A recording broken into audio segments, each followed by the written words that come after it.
Hello, everyone. Thank you so much for joining us for another fantastic episode of Connecting Greeks, the show where we take fun, interesting, cool, amazing Greeks from around the world, and we get to know them. We chat with them. We see the similarities, the differences, and believe me, there's a lot of similarities between all Greeks, no matter where they're from, no matter what they do. And we find this out every week, and it amazes me every time. Ari, thank you so much for joining us. With me is my co-host, Foti Stamos. Hello, Foti. Yasu Ari. How are you? Good. I can't believe it's been already a week since we talked. I know. It's amazing. But what's more amazing is all the way over in LA is Mr. Amazing himself, Angelo Tsarougas. Hello, Angelo. How are you? I appreciate that you recognize that you can associate my name with the word amazing. Always. Guys, always miss you guys. Ari, Foti. We're having fun. You know what? I'm going to say this. We're having fun doing this. And like, it's all Greek collaborations. We haven't fought. We actually like what we're doing. We're getting along. That's not a person.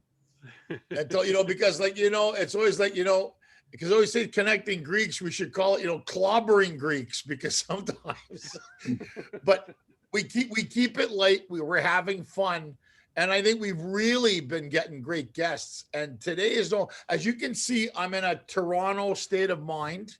Yeah. It's like my second home. Yes, I'm from Montreal. Yeah, I was raised in Ottawa, but I had 10 of the most amazing years of my life in that city. And it changed my life going to Toronto, and it's still in my heart. And when I first got there, I made new friends. And I was exposed to probably one of the best Greek towns in the world. And I don't know if you guys have been there, but it was when I was there.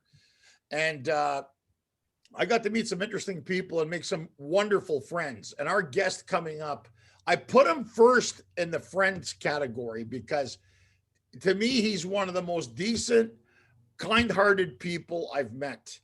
And together with his family, they have created something very, very special. Cinespace Studios is a Toronto company that houses film and television projects. They are in Chicago. They're doing all kinds of things. Arguably, I think the largest independent film studio, I think, in North America. They've had Oscar-winning films. I've worked in those facilities, and unbeknownst to me, I got to meet this family. So I'm going to introduce my friend and the man who's now the face and the force of Cinespace Studios, my friend Dimitrios Jim Mirkopoulos. Welcome to Connecting Greeks, Jim. Thank you very, very much. And you're too kind in the introduction. I feel more honored to be joining you guys. I congratulate you on this effort. It's so fun to catch up with Greeks all over the world and listen to what the exciting things people are doing. And I'm honored to be here. Thank you very, very much. First of all, Jim, I want to say I love your hair and I'm loving the beard. And you have a wonderful family. I'm telling the guys this because it's interesting what's happening. I met the late, great, your uncle, Nick Mirkopoulos, who, along with your father and your uncles, and created Cinespace Studios. And I mean, if you see these facilities, and what's interesting to me, even when I did a little bit of research, Jim, you guys are like 5 stars on Google. I mean, they Google and Yelp studios. And it's like, I think you run the studios the way you would treat your family. And anybody that I've ever spoken to that has filmed or worked there says the same thing. And it's interesting to me because it's like, if there's a problem, don't worry about it. We'll fix it. Yeah. And it's hard to get that anymore. And you would think associated to that. So I just want to know, first of all, Jim, so how did you, obviously it's family business, but this isn't just a regular business. How did you get involved? Did you want to, how did it work? First, I'll touch on what you just mentioned. That ethos that you just talked about is the Greek entrepreneur's ethos. So when a Greek builds something, whether it's a restaurant, a film studio, a construction business, the client is like a family member. And early on, when Nick first started this business, I'll tell you how we got into it.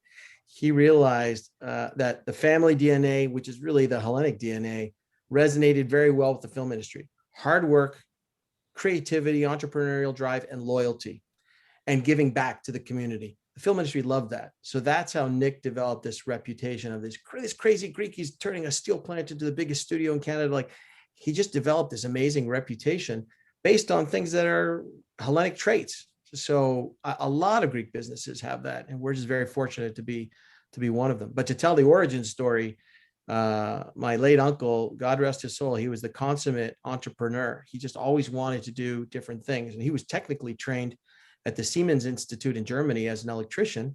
And he came to Toronto. He just saw this city in the late 1960s just blowing up, and he said to the other brothers, "Come on over."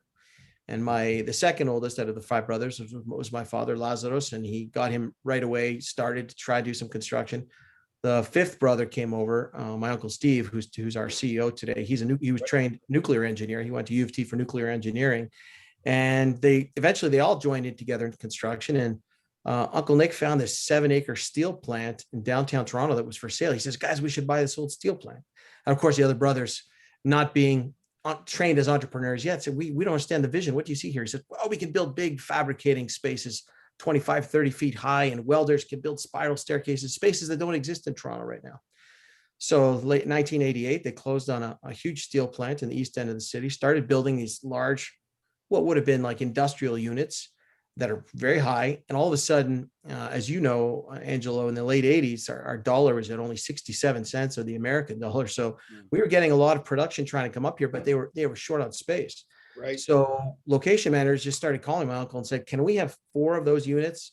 And can we please get them for 6 months, but just knock the walls down?" And all of a sudden, that's when Nick realized that there was a real market here that needed to be addressed. So he got on a plane to Los Angeles, spent some time there to figure out what was going on to the industry. How could he get more people to Toronto? Came back, and then literally overnight, Cinespace Film Studios was born. And he started to convert a steel plant into a 250,000 square foot studio facility. And then overnight, Cinespace became the biggest in Canada, and years later, the largest private operation in North America. So it's an amazing entrepreneur story, and it's a classic Hellenic story. Hard work, giving your blood, sweat, and tears, pouring it onto the asphalt and the property so people can see it, and then the good people reward you for the hard work, and they come back and they bring the next project and the next project. That's how it all started.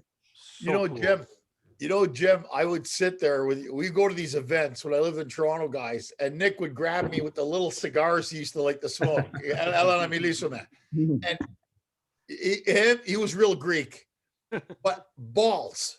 Because he told me, I would ask him, and he goes, "We had the facilities."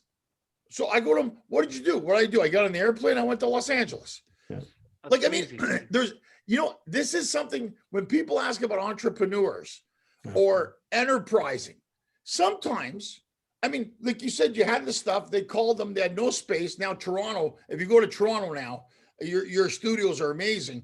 All these shows, guys, that are being filmed now in Toronto, like Rain and Chicago. I remember being on set with you, Jim, when they were doing Chicago back when the one that won the Oscars with Richard Gere and Zeta Jones. And I mean, you've seen all these people. And even on Kipling Avenue, when we go to the other ones where Frank and those guys are, which you helped me with introducing me to people as well. And you go to these massive studios and these big productions, and Jim, let's go get a cafe. They have a little coffee shop there, and we'd sit down, and and it was funny because your uncle Nick would just tell me stories, and I was fascinated. Yeah. Like you said, very smart guy. He was an engineer, electrician, like your dad, like your uncles. But to get into something like this is not a restaurant. This isn't a barber shop. Yeah. This isn't like dry cleaners. Yeah. You're facilitating the elite Hollywood of the world. Yep. And he realized that by being smart and entrepreneurial and working hard, you could get so far. But he realized there was another level of penetration at Hollywood. So he started to figure out, okay, this Greek family is opening up a studio operation. Is this going to be enough? So he says, who can I bring on to help, raise the level of credibility of this operation? So Angela, you probably know the story of this impresario gentleman that used to be employed by the Royal York Hotel. He's a legend in Toronto named Gino Empri. If you Google him, did know Gino. You'll know all about this guy.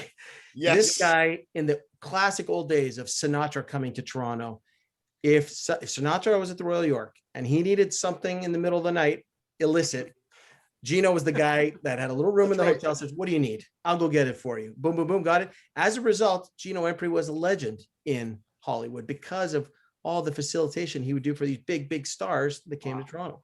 So Nick brought him on staff, said, Gino's our PR and our marketing guy. So Gino, make all the calls to everyone you know in Hollywood, tell them about this place. Boom. Gino stayed on for 2 years. I can't remember what it was.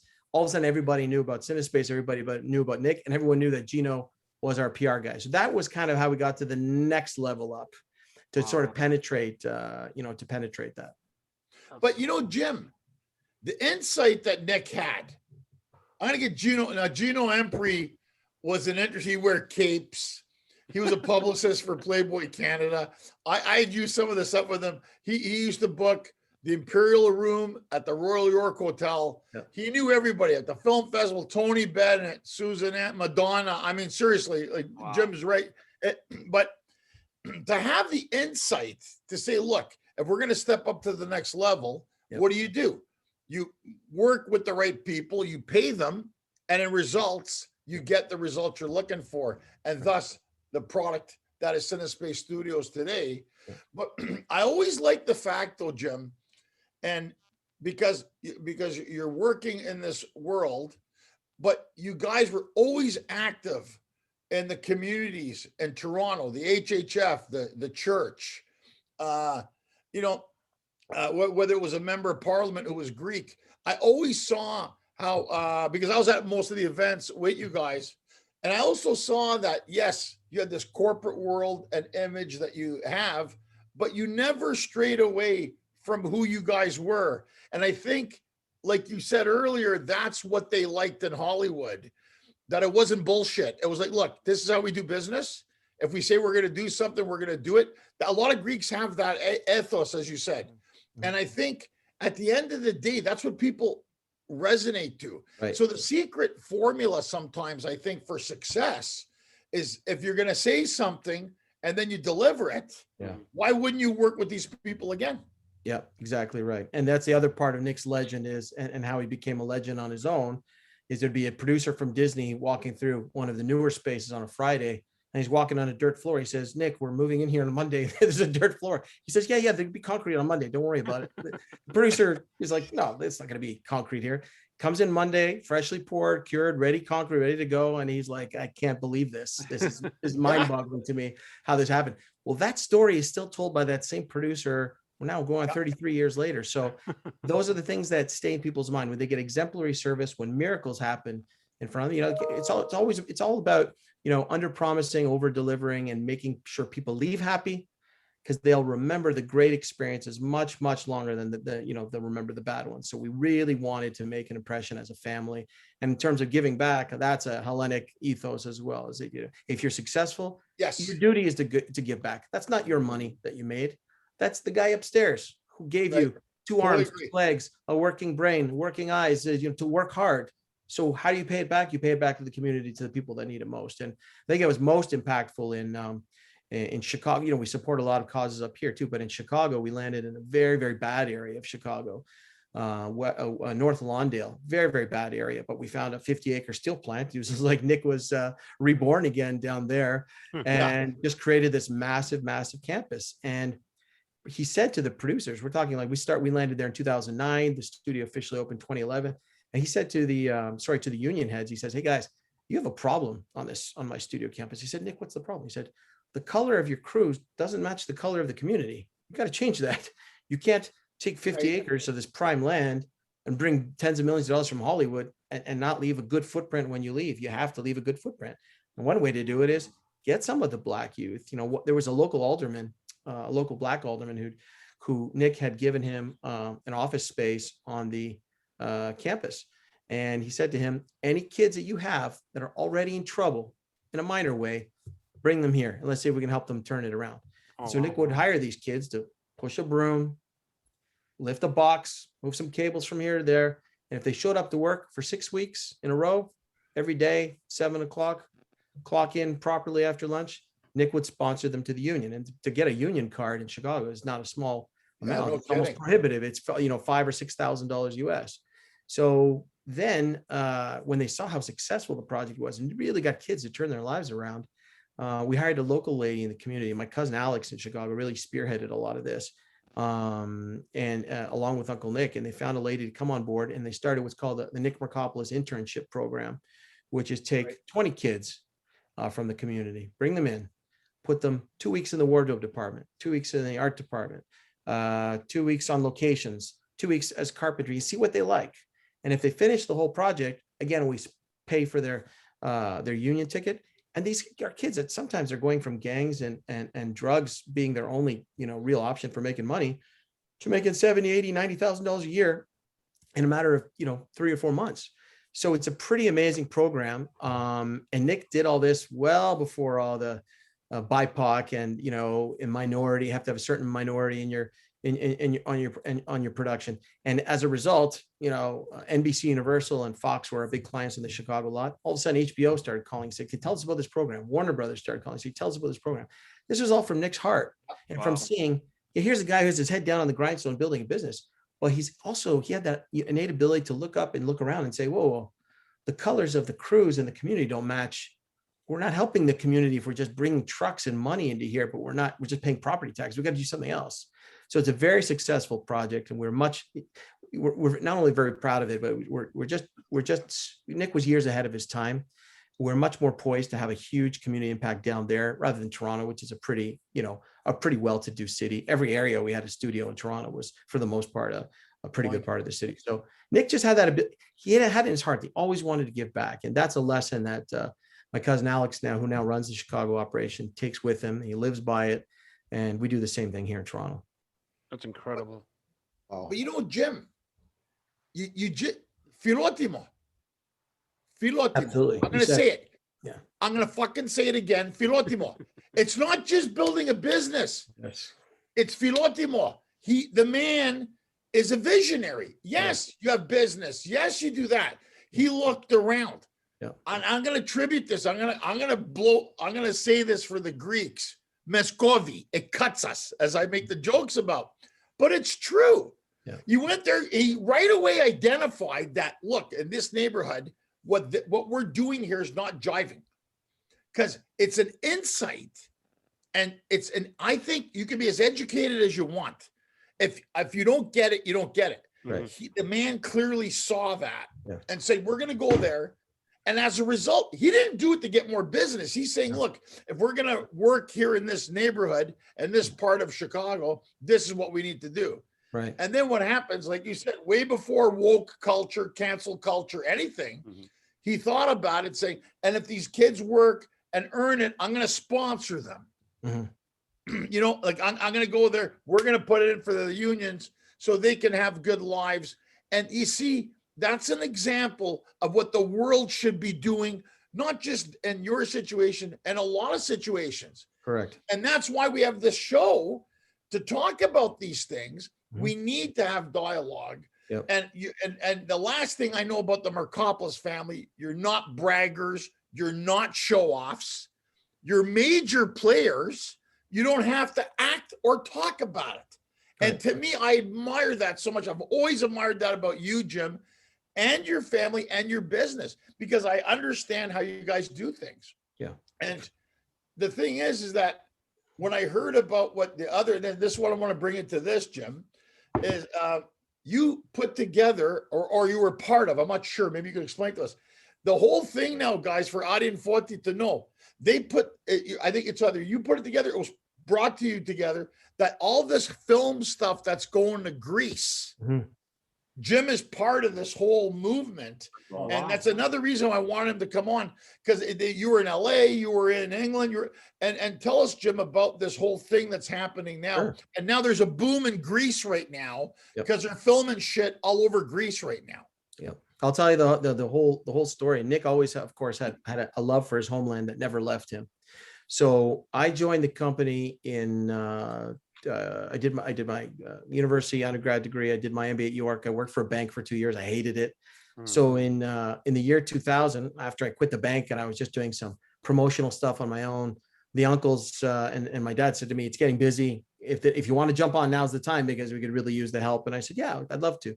And then Nick, right away, the year 2000, he said, "Dimitri," says, "Athens got the Olympics.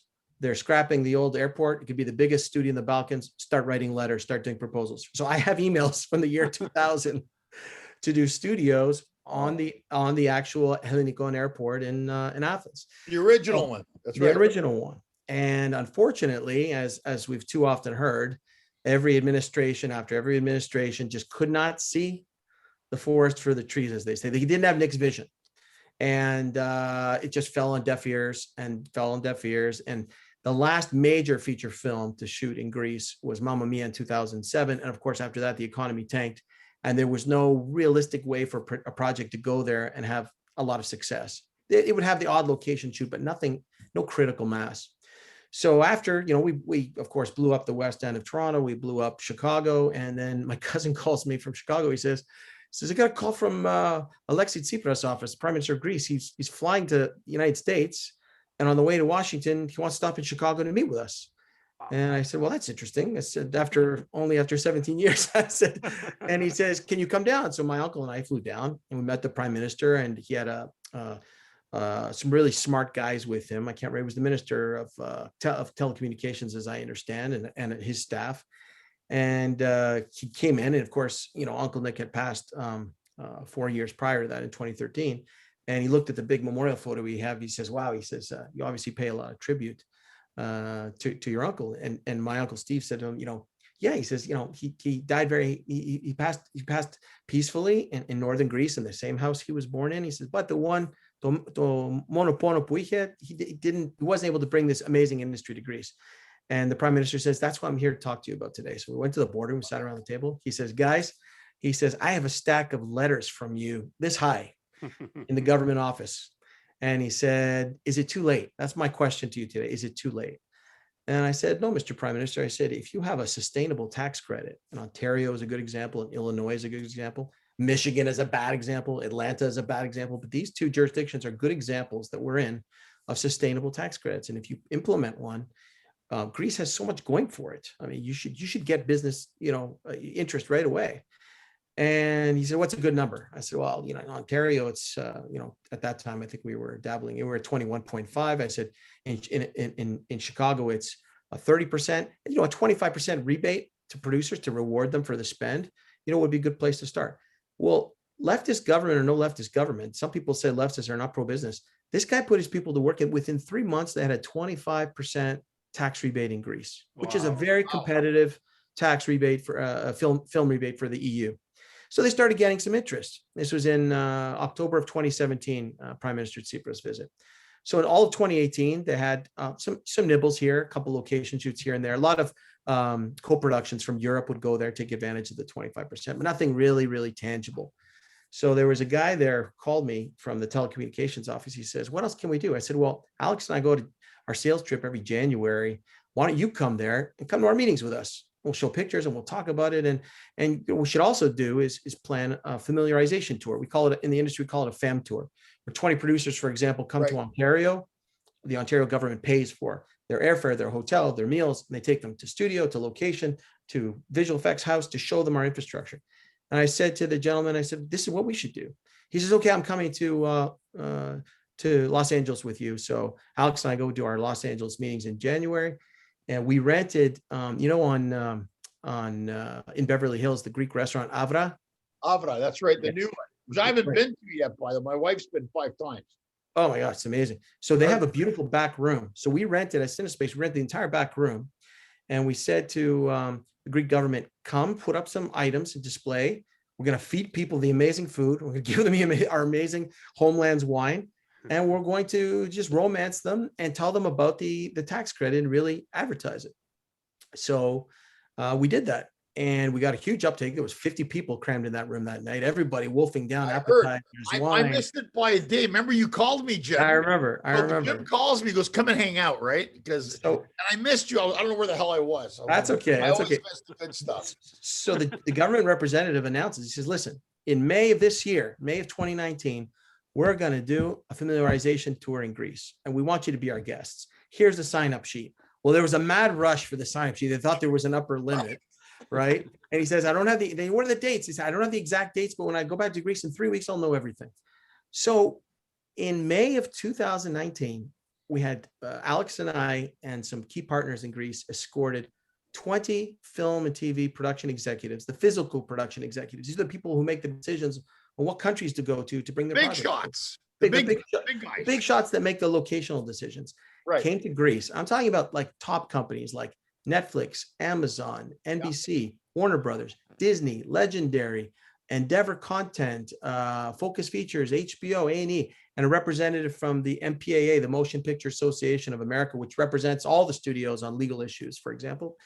They all came to Greece, and for 10 days, ourselves, along with our Greek partners, showcased the very best locations that we could into a collapsed time frame. So I had to remind myself the itinerary because it was now going on 2 years ago. Athens, of course, took them to the Acropolis Museum. We gave them a beautiful dinner that night. The next day, we went to an existing studio outside of Athens called Kappa Studios, where I think they filmed, they shot the TV show The Voice.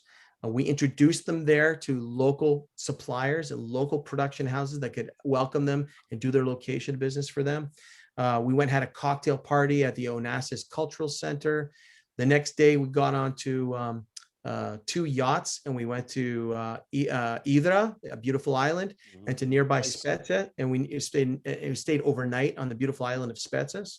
The next day, we went to Nafplio and showed them the entire town. And then for 3 days, the last 3 days, that was up until that point, there was a week. And then the last 3 days, we took them to Kalamata, and they stayed at the Costa Navarino.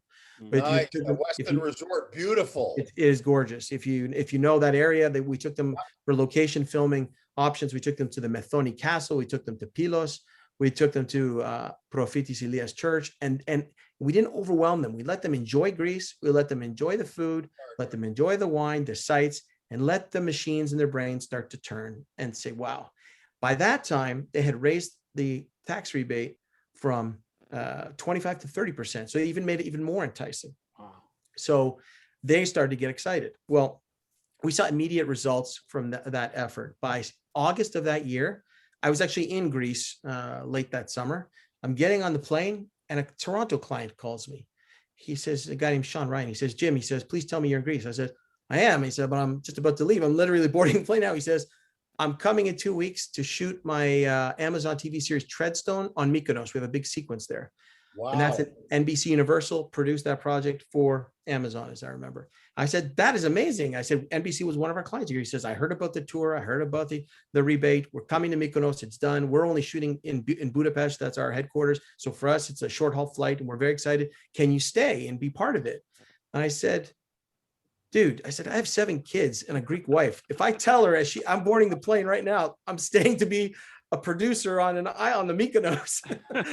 Guys, you didn't hear wrong. 7 kids. What? Bravo. Got 7 children and a beautiful wife. Find the time to do that. I don't sleep. But so I said to the guy, 7 kids. I said to the guy, I'm walking up to the top of the stairs to get into the plane. I said, my wife will throw me off head first if I said, good luck to you. You're hiring the best company. They will look after you. Everything will go great.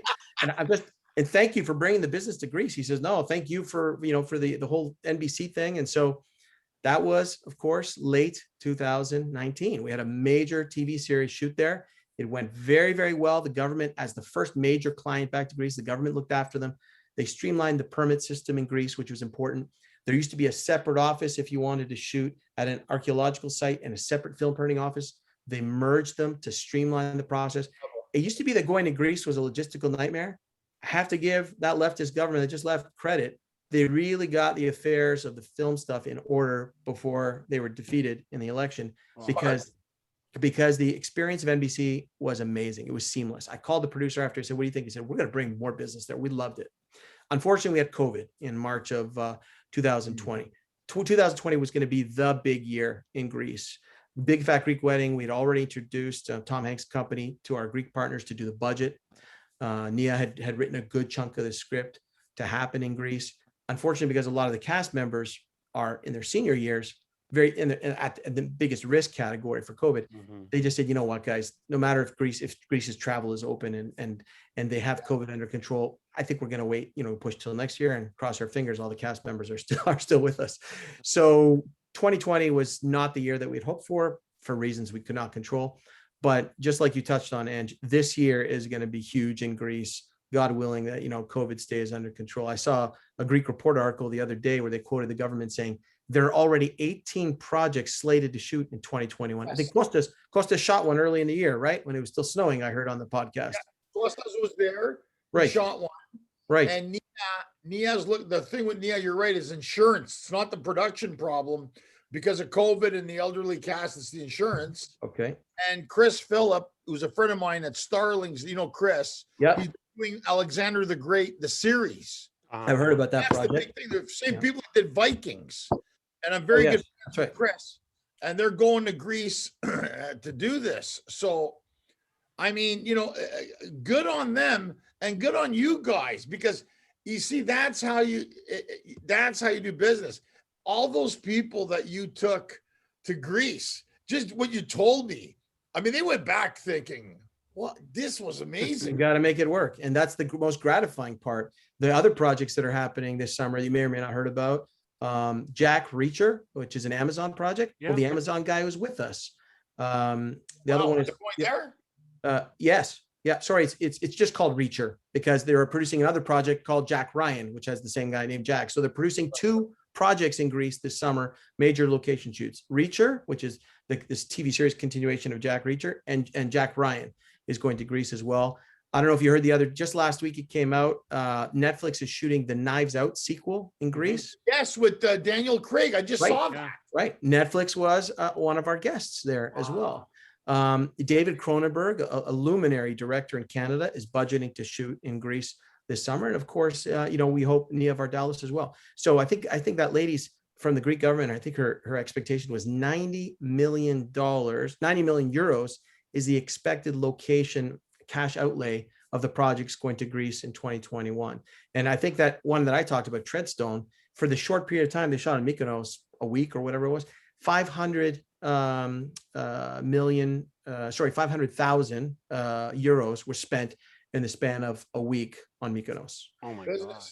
Pretty significant. So that's why we've been hammering, and why Uncle Nick has been hammering for since 2000, because he was trained as an electrician, he got into construction, he saw the value of real estate, but he saw this business that it was unlike any other business. Because how many industries can you say where a gentleman or a lady gets off a plane with a briefcase of cash and they say, I'm coming to your jurisdiction to spend $80 million in this exact geographical area in the next 6 months? There's no business like that. And that's what we explained to the Greek government, is they said, there is no industry like this. In terms of economic stimulus, there's nothing like this.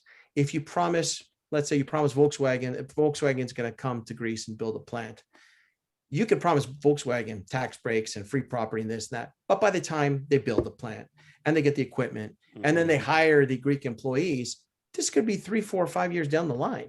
We're talking about an impact that's immediate, like literally in the next several months. And then the spillover to catering, car rentals, hotels, carpentry, painters, you name it, anything. And then the list goes on and on. Right. Talk about off hours rentals of the Acropolis. Like what these people were pleasantly surprised about Greece was, and I actually have am I allowed to show a photo here? Can I share my screen? Is that allowed? Yeah, do whatever you want. The photo I'm most proud of from our trip was when we went to Kappa Studios. We asked all of the service providers in Greece to join us, small production houses that could come and meet the clients from Los Angeles and talk about what they do. And each one got up for 5 minutes and said, we've been doing service for 10 years. We do little visual effects on the side. We also own some lights and some cable, let us know. Here's my business card. And so the photo I'm most proud of, it still says disabled screen sharing, but that's okay. We don't have to- Let me. I'm gonna make you host. Yeah, no problem. What I was going to say is we had a room full of 200 people, Okay, you're all set. 20 people from Los Angeles, 180, Greek service providers, visual effects houses, post-production houses, caterers, location managers, all, coming to basically talk about what it is they wanted to, how they could help. So if I can, this is the photo I'm most proud of. We're inside the Kappa studios. Here's all the Los Angeles people. And on the left is all the service providers that were filing into the studio to talk about all the services they provided. And then the best part was the Los Angeles clients got to ask, how do you guys handle, are you unionized? What happens if you run over a 12-hour day? Like, what is the impact? There's a gentleman from the government addressing the crowd, answering a bunch of questions. We got to mingle with them a little bit, talk about the kinds of things that they did. And then there was a presentation about all the, the amazing things that Greece has to offer. In fact, actually, I could just play. There's like a 30-second. Can I play this really quick? Yeah, absolutely. I'll blow up the screen and hit play and make it go here. Look at you all high tech, Jim. Love You guys hear it too? Yes.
Wow.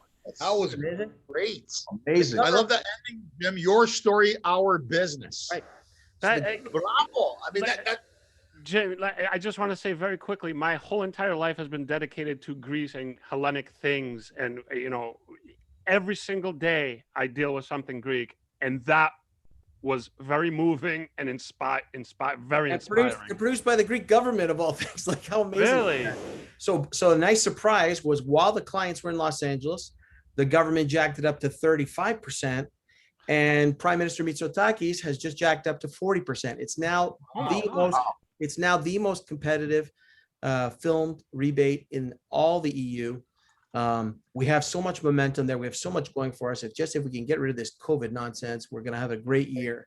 So we're so gratified that, the one part of Uncle Nick's legacy, besides the community building here in Toronto and Chicago and giving back, he really wanted to bring this industry back to Greece. Even if we never build a studio there one day, we're just so happy that industry members are going back to Greece. My cousin Alex got 2 calls last week from some of the early producers at our Chicago campus. One was for Transformers, which the Transformers back in 2009, 2010, I guess, that shot in Chicago, and the other producer of the Divergent series. And they both said within 48 hours, they both called me and said, "I'm in Greece this summer. Are you going to be here? Come and visit the set."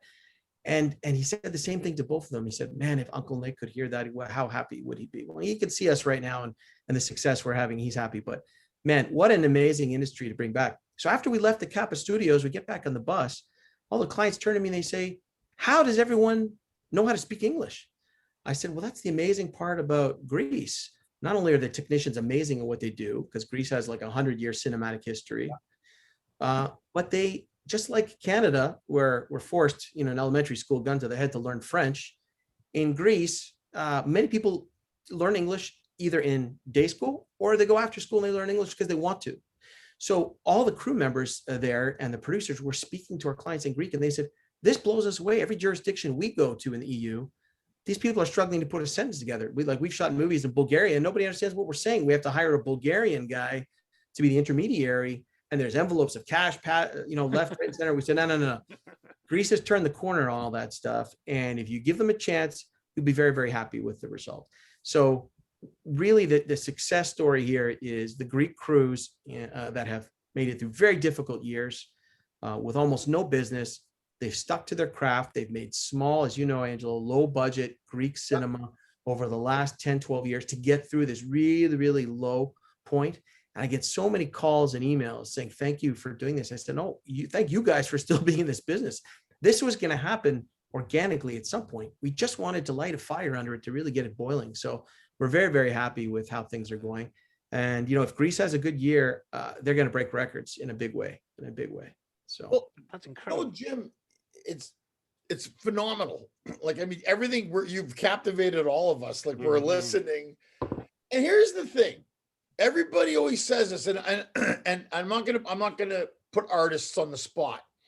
I went back to Greece to do a show that we filmed at the Kakoyannis Foundation. We gave the money when we were there. I went back again, and I said, if everybody does a little bit, just a little bit, like you guys are doing, you got families, you got business. If everybody does a little bit to help, because there was always that cynicism in Greece that the Greeks from the diaspora, they don't care.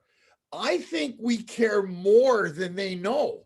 And you're a good example, you and the team that went and did that. Now look what's happening. I mean, if you didn't care about it, if you didn't care to prosper, if we didn't care about doing this show, then we wouldn't care about it. We'd say, I got better things to do. But we all give a shit.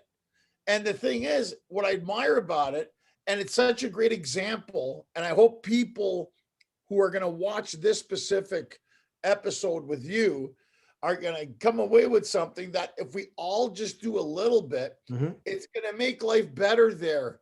And ultimately, I think it's all, like you said, like your Uncle Nick's dream, like my dad's dream, like all our parents, man. I honestly think when the Greeks left Greece, in their brain, it was temporary. Yeah. And I do a joke where my dad says, well, I'm going to go to Canada for 4 or 5 years. I'm not staying longer. And then I'm going to go back to Greece. Well, we know what happened. But it's still engraved. Yeah. I think we carry that within us also. Absolutely. Like you said, that to go to Greece. And now look what's happening. All these things, like now, Daniel, I just saw the Knives Out thing. They're going to Greece. And what monkey see, monkey do, right? And that's what happens in Hollywood. Now I know you guys have no space in Toronto because you're just jammed. Pretty busy. Chicago and Toronto is just packed. It is. And you're like, yeah, we're gonna go to, I know you have a place in Kleinburg. Where's next? Kingston, Belleville, Ottawa. I don't know. Well, the nice thing about the increased volumes coming from Netflix and Amazon is that they are seeing how busy it is in downtown Toronto, and they do what I call spreading the jam over the toast. They're going a little bit further out. So in Ontario, we have a decommissioned mental institution in St. Thomas, Ontario. It's an 1.5-hour drive. Well, guess what? The Amazon TV series, The Boys, they filmed there for like 3-4 weeks. Oh, wow. Kingston Penitentiary, I went to school in Kingston. That's now open for filming, and it's a beautiful old limestone jail. That's 3 hours the other way. Shows are going there. We're talking right now to the municipality of Port Hope, where those scary clown movies from Warner Brothers, so the It movies, they shot there. They want us to manage all their downtown location filming, which is very interesting and maybe an exciting opportunity. So that's the great part about this industry is it will spread all over Greece. In fact, when we were there in 2019, the owner of the new Boyana Studios, where they shot all the Expendables movies in Bulgaria, he announced he was going to build a studio in Thessaloniki because that's a 3-hour drive for him. It's nothing for him to have some studio infrastructure in Thessaloniki. I don't think he's built it yet, but the intent is to do it. I hope he was not just making it up. So you will see infrastructure start to pop up all over Greece because eventually let's say we built a studio there. Well, one studio is going to accommodate only Netflix for 6 weeks. And then what? You have to turn everybody else away. You need enough infrastructure to accommodate multiple projects. I think exactly what happened in Toronto, what happened in Chicago is going to happen in Greece as well. And touching on your previous point, Angela, I think it's very, very important for all of us that have the means to find a way to go back and help our brothers and sisters and our family members in Greece. Because they've been, this is now, add coronavirus, 10 years to 10, 11, 12 years after they went through the other thing. And maybe it was God's plan. They went through the other thing. So to be ready for this thing, learn how to go back to the village and learn how to have a garden in the back. So you don't have to go to the market to buy your aguria and your tomatas, right? So the Greeks have gone through a very, very difficult time. I say, go on that website, spitogatos.gr. And I say, go to your village. If you see a horafi for sale close to your yaya's house, buy it, because you can't lose. What's the downside? It's going to go up for sure. It's gonna. Hey, listen, John, when you got was Ted Sarandos on that tour of Greece? No. He said a junior person who's in charge of. I was going to say, because I'm trying to get Ted. I've met Ted a few times. Yeah. Once with Vince Vaughn, and I'm trying to get him as a guest on the show. But he's one of the most powerful people in Hollywood, if not the most powerful. Right? Yeah. And I was like, the guy goes, "You think you get Ted?" Because Ted, when I talked to him, he was raised in Arizona. Yeah. And his family's from Samos. They're Samiotas, right? That's right. So I was talking to him, and I was just getting ready to go to Greece myself. Here's the best part. When I met Ted Sarandos, I didn't know who he was. Yeah. I go, I just another Greek guy. I met him at the screening of Delivery Man with Vince Vaughn. Okay. And that's where I met. And then I go, and then Russell, it was Billy Gardell or somebody came up and they go, "You know who that guy is, right?" I know, yeah, his name's Ted. He's a Greek guy. That's Ted Sarandos. I go, what? That's Ted Sarandos. Pretty powerful guy. Our last trip to Los Angeles, we left him a bottle of very hard to find Greek wine and a nice bottle of olive oil. Hopefully he appreciated that. But Nice. 2 trips before that, we asked for a meeting with Jim Mirkopoulos before he left Fox and went over to Paramount. Right. To Paramount. And so Alex and I just wanted to meet him. So we got the meeting. He sits down and he says, "So guys, I hear about the success in Toronto, Chicago. Congratulations." He says, "What would you like to talk about?" And we just look at each other and said, "We just wanted to meet you. So thank you for taking this meeting. We just wanted to hang out and talk to you a little bit." And we talked a little bit about Greece, what our efforts were in Greece. He loved hearing about that. And he says, "What are you guys doing tonight?" After I said, "We're going to go to the Havana room." He says, "I have a cigar locker there." He gets a card that says, of course, Jim Mirkopoulos, CEO. He writes on the back, Johnny or whatever the guy's name is, "Let these guys into my locker." He hands it to me. I'm like, oh my gosh. Went to the Havana cigar room that night. I know. I was pissed because you're at Grand Havana in Beverly Hills. Yeah. And that's when you called me. Yeah. Of all the times, I'm like, dude, I'm not there. I think Billy Zane was with us that night, but there was a producer with us that night from Chicago, Bob Title, who did all the barbershop movies. He's a good friend. And he's like, we show it to the guy at the door. He's like, "Is this real?" I said, "Of course it's real. We just met with him a few hours ago." He lets us in, and Bob's like, "Okay, let's grab." And no. One each, guys. One each. Best cigar I've ever had. It was, and Jim was so gracious. And as you know, he's a big supporter of bringing film back to Greece. But going back to the theme of helping people in Greece, a little known story, Steve Stavro, who was a huge Helene here in Toronto, who owned the Maple Leafs at one point. He owned a grocery store, made enough money to buy the Maple Leafs. Not many people know this, but his village is not far from Castoria, where my family's from. And people would tell stories about he'd go visit in the summertime, and he would just go door to door in the village that he grew up in. He'd just open the door. "Do you guys, envelope of cash, close the door, go to the next house." Go door to door and do cash drops because he didn't want to see his people, his family members and extended family members and people that he grew up in the village. He didn't want to see them struggling. So talk about giving back. This guy went way under the radar, knock on the door, envelope of cash, next house. Not everyone has the means to do that, but how amazing a filotimo gesture is that, right? Yeah. Just, you want your village to thrive. And then before, of course, he passed away, he built up the platia and made it beautiful. Like, it's one of the most developed, it's one of the villages with the smallest populations in northern Greece with the most beautiful platia, because he really cared about his roots. And I think all of us have that in common. And God willing, we can all meet in Greece one day as film or TV producers and do some projects together. Yeah, guys, just so you know, Steve Stavro was also the owner of the Toronto Maple Leafs. Mm-hmm.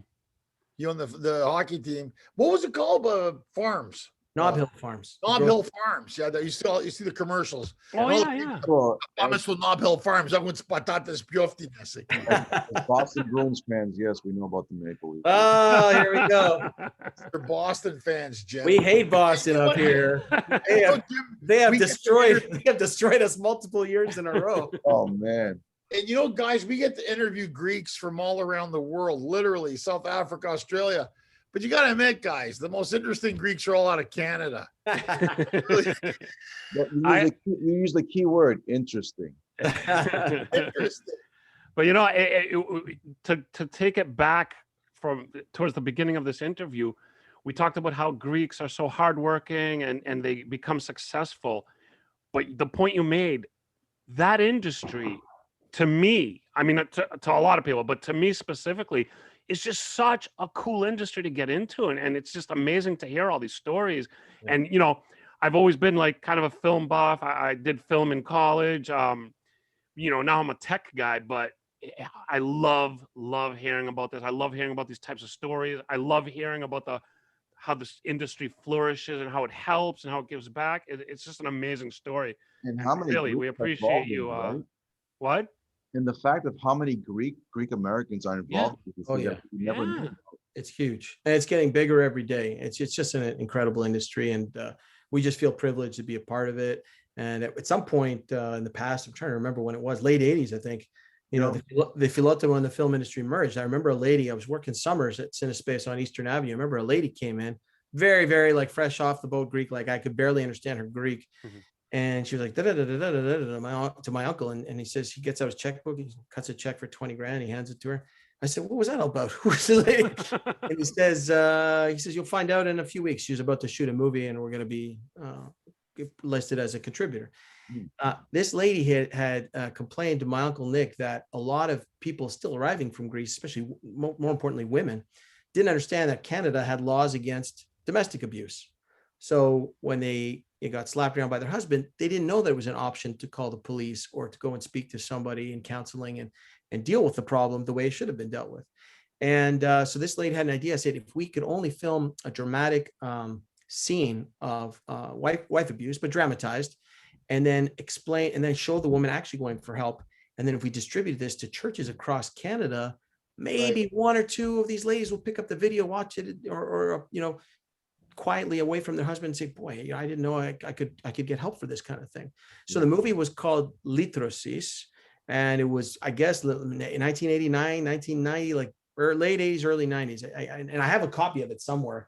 My VHS doesn't work anymore because my kids jammed a sandwich into it, so it's gone. And try to buy a new one and go on Amazon. VHS machines like $1,000. It's ridiculous.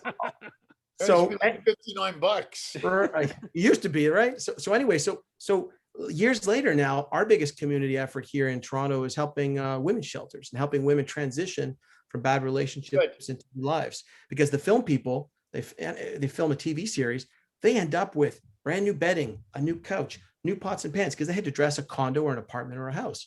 Well, these film guys, they're just going to get peanuts if they put it up for auction for a set sale. But what an amazing impact to collect all these items, give them to a woman who's leaving the shelter and starting a new life.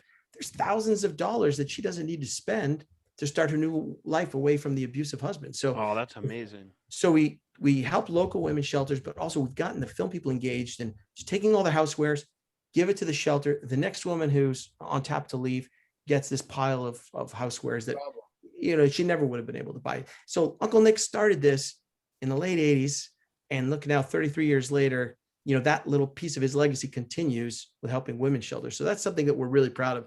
He was such a special guy. If we can make him smile where he is just by doing the kinds of things that he wanted to do and to continue doing, but his time was cut short, then I know that all of us will feel very happy about that. Awesome. That's amazing. Awesome. That's great. I mean, it just goes to show you that out of anything that you do, it's the people involved that make the difference. Yeah. And then if people want to make a difference, they will. And I mean, this has been great, Jim. I mean, we've already gone an hour, if you can believe it. I know that flew by. That was like fast because you had us all like this. Inspiring. And what we Sorry about that. I don't apologize. Not too much.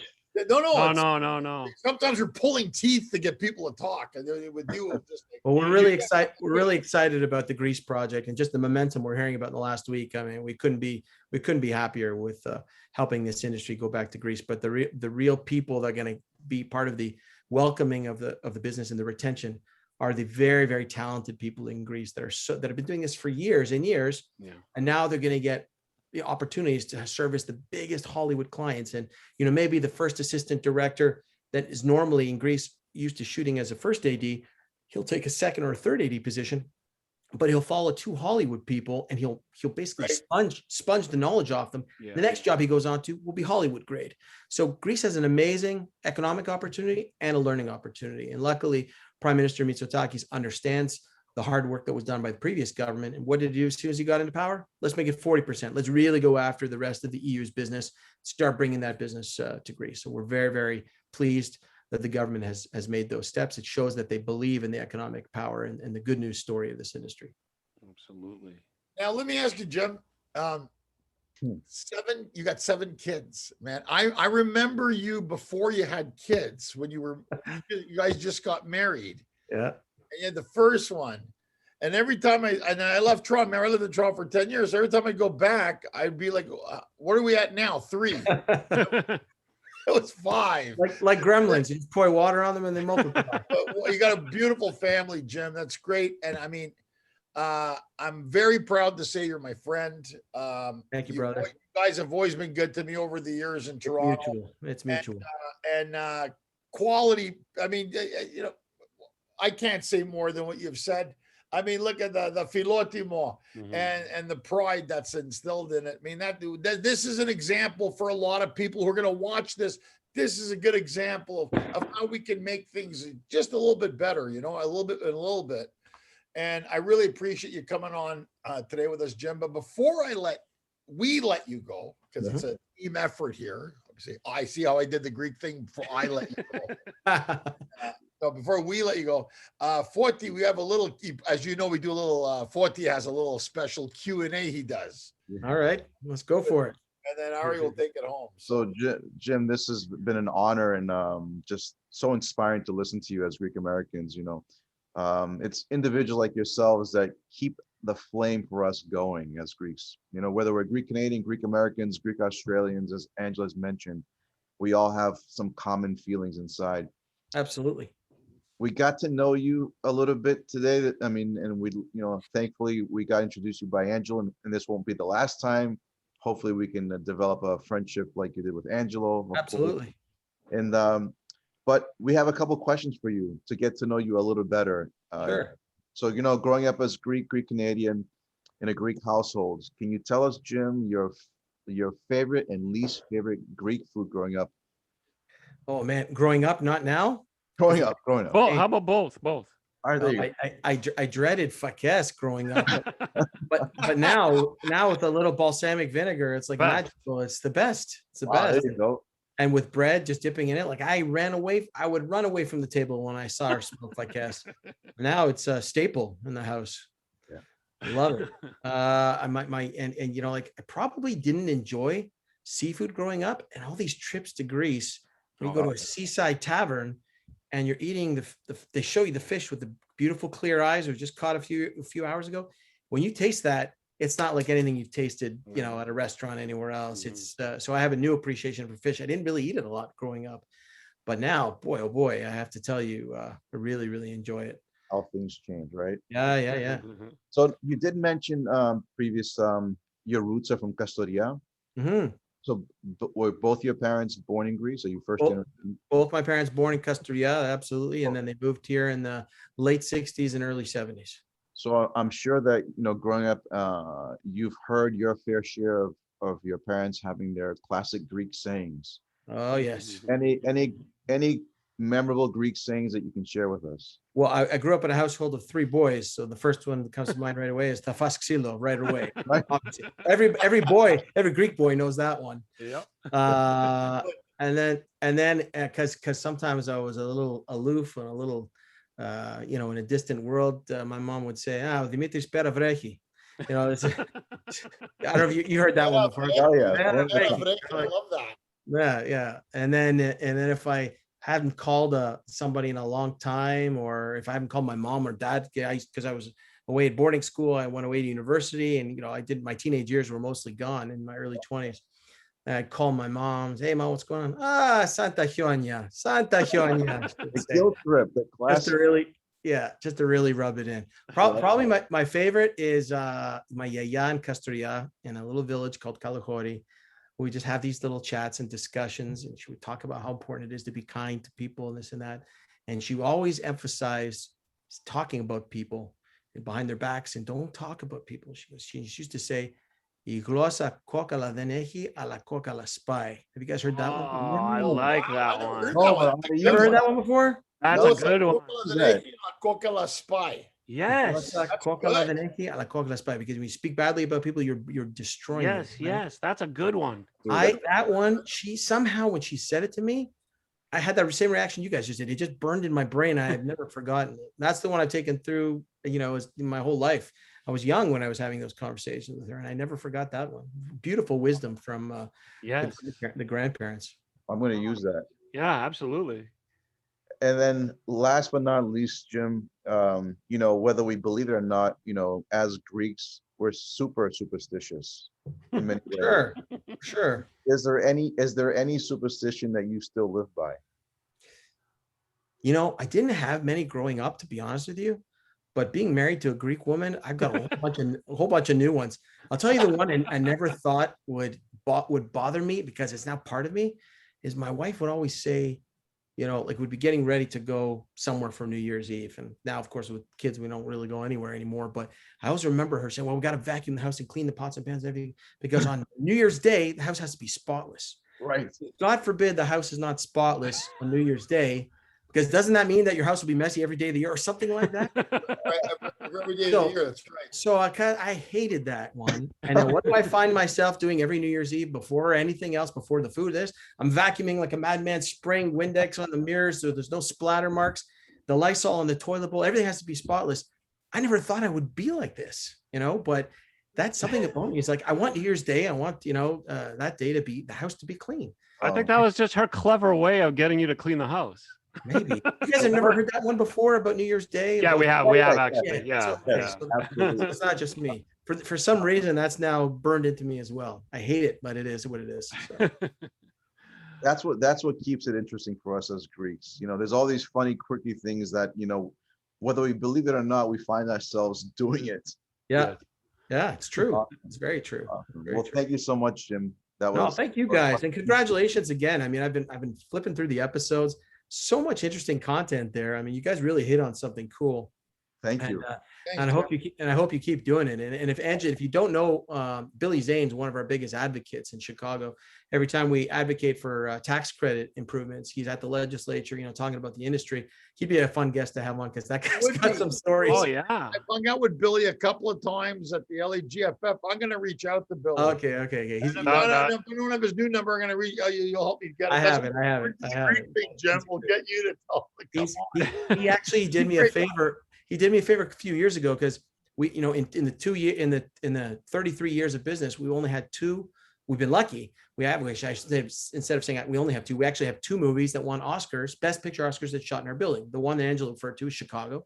The second one, a friend of mine, J. Miles Dale, he produced alongside Guillermo del Toro, was called Shape of Water. Yes. So this thing got, I don't know, 11, 13 nominations, some ridiculous number of nominations a few years ago. So, the nominees flew off to LA, and we kind of felt bad because the crew members are just going to be sitting at home watching this. We said, let's throw a party. So we rented the Palais Royale. The Palais Royale, on Shore Boulevard, beautiful Greek-owned banquet hall facility. And I called Billy just on a whim, in case he was in Chicago, to come for a short haul flight. Said, come add a little Hollywood glitz and glamour to our party. And he says, I'm flying from London that night back to Chicago. Why don't I do a stopover in Toronto? I said, amazing. I'll rent you the room. I'll pay the flight, change, whatever you need. So he comes to we throw a party for 400 people. Billy Zane's being interviewed by anybody, because he was in Titanic, and it's a little bit of a real Hollywood is there that night. People come dressed in tuxes. We have an amazing, amazing time. And a couple days before that, Greek family owns the banquet hall. A couple days before that, as we're walking around, in honor of Guillermo, we made a tequila station and a taco station, to honor our longtime client. And as I'm walking around, I said to the young lady who runs the facility, I said, I got to be honest with you. There's a small chance when those guys get on stage in a couple of nights we're going to win some awards for this movie, because they have so many near and dear crew members and friends in this room. They might just mention Palais Royale. It might just happen. And if that happens, I want a very big discount. And she says, yeah, of course. And the little lady who's behind her with the clipboard right now, she goes, only if we get direct business from it, sir. Only if we get direct referral business from it. I said, yeah, we'll see. So we have the big party. It's a huge success, but we go an hour into the programming. We still haven't won an Academy Award. So the room is a little bit quieter now. And the award comes up for best design. Billy Zane was working the room. Every girl was going up to him the guy's like Adonis. Every girl's going up to him, asking for his autograph for himself. And the design award, the design Oscar for best design comes up. And I knew we had a really good shot at it. There's a Toronto boy named Paul Osterberry. Sure enough, they say Shape of Water. The room goes nuts. Everybody goes crazy. And sure enough, he grabs the Oscar. He gets up there. He says, before I say anything, all my crew members are partying tonight at the Palais Royale in Toronto. I want to give a shout out to them. Whole room goes crazy. I look across the room to the owner and I said, discount. I said, discount. A billion people just heard that. What their social media just blew up. And apparently in the history of the Oscars, nobody has mentioned a bar, a restaurant, or any kind of banquet establishment like that. So we made history that night. We helped that family boost their business. They have a great business anyway, but Billy Zane did me a solid, added a little glitz and glamour that night. And it was a lot of fun. Oh my gosh. Here, before I let you go, I have a video. Can I share my screen? Yeah, absolutely. I think I have a video from that night queued up here. Oh, that's cool. Oh man. Can you guys see? Yeah. On albums. Media type, sorry. Hold on a second. Videos. I just looked at it earlier today. There it is. I think it's the other one. Well, best picture. That's when Guillermo won best picture. That one's too long. It's this one here for the design. I think we'll see.